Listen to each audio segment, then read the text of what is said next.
plus en période hivernale. Ce qui fait que donc cette période hivernale constitue pour nos pays la période de transmission de cette maladie qu'on appelle donc le paludisme. En dehors de cela, bien sûr, nous avons d'autres pathologies parasitaires qui sont très importantes en termes de prévalence.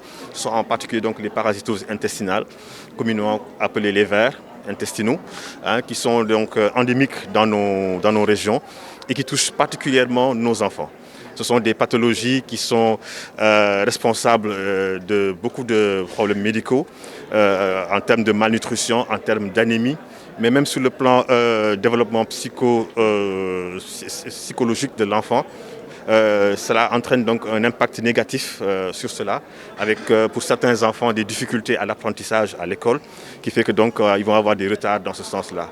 En plus bien sûr de la co-infection qu'on peut avoir avec d'autres pathologies qui va aggraver ces maladies qu'on rencontre très souvent dans nos contrées. Alors ce sont des pathologies qui sont nombreuses, donc, qui sont scindées en plusieurs groupes. Donc il y a ce qu'on appelle donc des helminthoses, donc qui sont communément appelés les vers, donc les vers intestinaux, donc qui sont très prévalentes dans nos régions.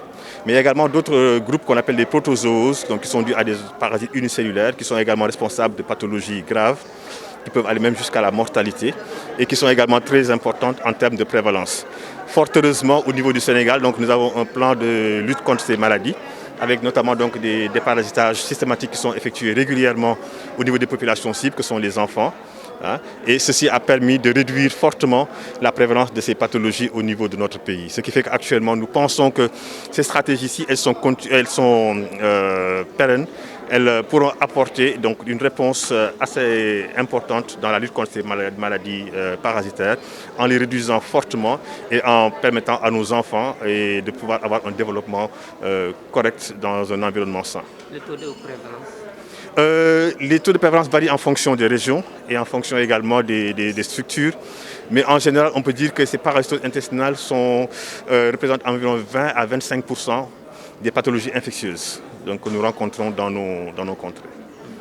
En globalité, parce qu'il existe plusieurs groupes, comme je vous l'ai dit. Et donc, mais globalement, si on les regroupe, ils représentent environ 25% des maladies parasitaires, des maladies infectieuses.